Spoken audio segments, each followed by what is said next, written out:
ऐसा माना गया है कि सावन के महीने में सावन सोमवार का व्रत रखकर अगर सावन सोमवार की कथा की जाए तो इससे सभी दुखों का अंत होता है और भोलेनाथ अपने भक्तों की सभी इच्छाएं पूर्ण करते हैं।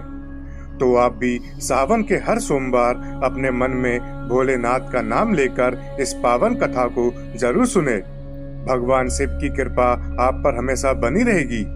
मित्रों, अगर आप भी भोलेनाथ के सच्चे भक्त हैं तो कमेंट में हर हर महादेव लिखना ना भूलें और वीडियो को ज्यादा से ज्यादा शेयर करें।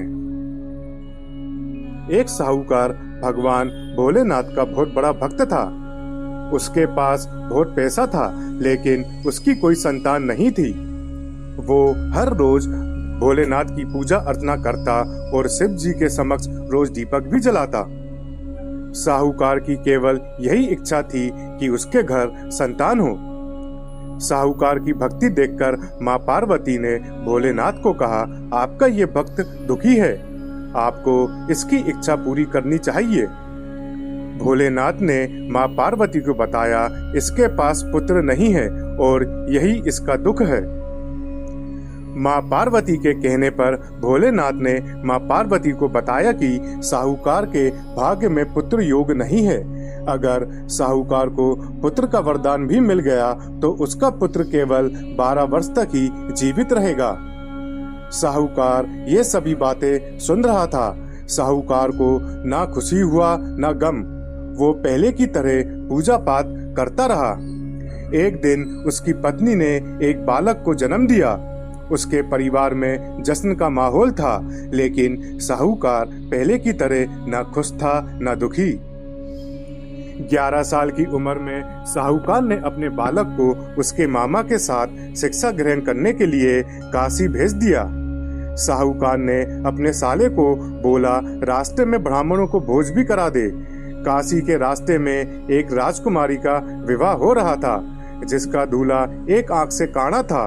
तो उसके पिता ने जब अति सुंदर साहूकार के बेटे को देखा तो उनके मन में आया कि क्यों ना इसे ही घोड़ी पर बिठाकर शादी के सारे कार्य संपन्न करा लिए जाएं। जब विवाह संपन्न हो गया तो जाने से पहले साहूकार के बेटे ने राजकुमारी की चुंदरी के पल्ले पर लिखा कि तेरा विवाह तो मेरे साथ हुआ लेकिन जिस राजकुमार के साथ भेजेंगे वो तो एक आंख से काना है।